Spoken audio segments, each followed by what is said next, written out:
then the challenge is going to keep coming back at you time and time again. It may be in a different husband or a different spouse or a different job, but it's still going to be the same challenge because you haven't learned what you needed to learn.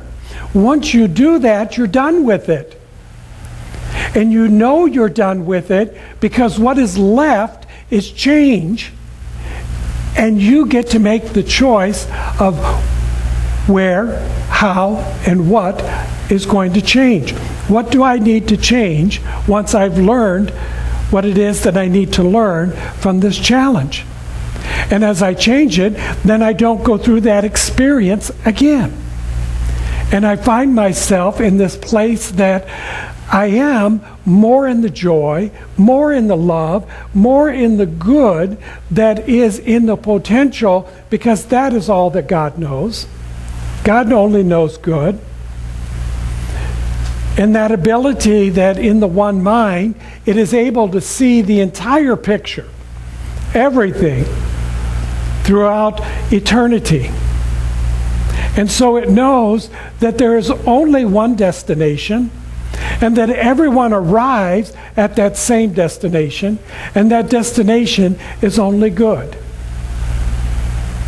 While we are on this path and this journey that we call life, we like to play around with the experience, and by doing so, we bring forth all of these different things that look like challenges, that look like fear, that look like limitation, that look like lack, that look like whatever our wild imagination wants to bring up, because that's the pattern of our thinking.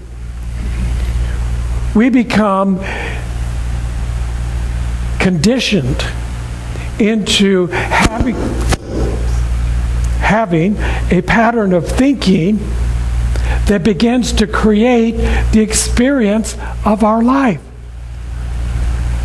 And it's been carrying around for some time, because a lot of our fear comes out of the very beginnings of humankind when they were trying to move around on this planet Earth, and they kept facing these dinosaurs and dragons and whatever else may have been in existence.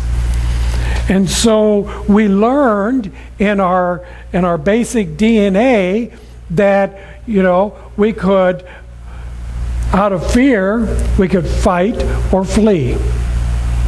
And we still hold that. We still hold that within our consciousness. And so when we are confronted with a challenge in our life, our default mechanism, because it is the collective consciousness that has put this in there, that says, well, you have two choices. You can either fight or you can flee. And we do that. But as we've evolved into a more experienced being, as we are beginning to remember more that we are spiritual first and then humans experiencing, that if we move to that place of the spiritual knowingness, there is no fear. And if there is no fear, there is no need to fight or run away.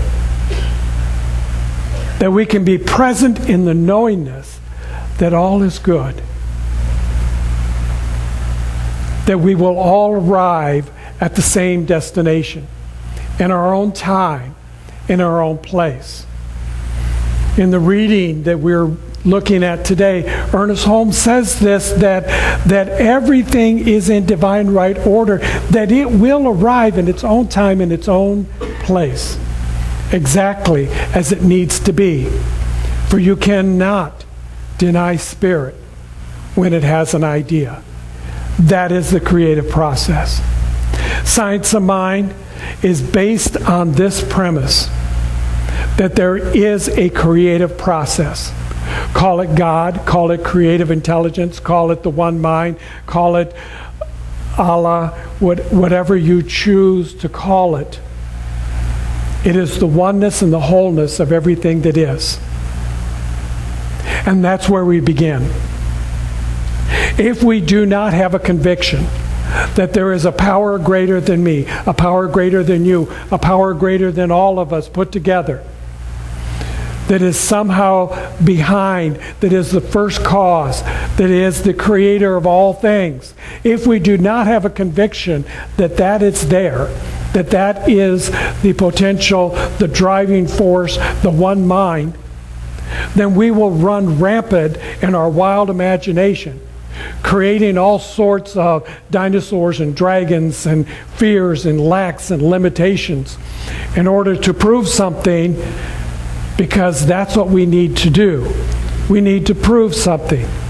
We are on an adventure. We are on a journey. We are trying to discover truth. I caution you, as you are seeking truth, to be very careful about this adventure, because truth has a potential of changing every day. Have you noticed that truth once was that the world was flat and no longer is? The truth was that there were little Martians, and now we're getting pictures and it appears maybe not so yet, but we could discover some. We're not sure. What is the truth? The truth is that there is only one power, and that it is good. What an incredible time that we are experiencing in this world, because I like to say the world as we know it is coming to an end, as we know it. We are evolving into a higher level of consciousness. All of those individuals who consider themselves to be futuristic, that are entering into that place, sometimes the mystics, the mysticism, are speaking to an idea that there is something greater happening in the world today. We are a part of it. That there is an evolution of humankind, just like we evolved from being the cave-dwelling people to where we are today, or evolving from the agricultural society to the industrial society, or from the industrial society to the technological society. We are now moving into a place that really is about consciousness. This is the next evolution. Our consciousness. This is where we are in the same nature, in the same image of the divine. That we have consciousness, and that we know that we have consciousness. Not only do we have it, but we know that we have it. And we know that we have some influence. Medical science is saying this to us.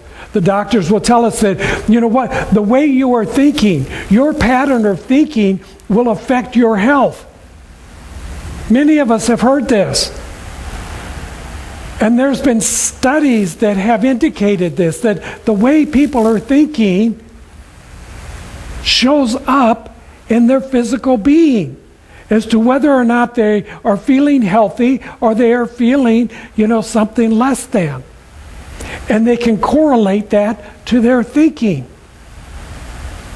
Philosophy, the opinions of philosophy has been saying this for ages. Science is just now beginning to bring forth what they consider to be their evidence in order to prove it. So there was the philosophy that was telling this, and now we have the science that's reaffirming this.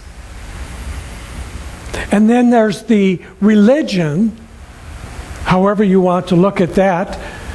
There is the religion that has been revealing this through teachers, master teachers, prophets, wise individuals that have been declaring the same thing. That it is done unto you as you believe. What you are thinking is what you are creating and attracting and bringing forth into your life. And how powerful it is that we have this teaching, the science of mind. Our founder, Ernest Holmes, when asked to, put this into a statement,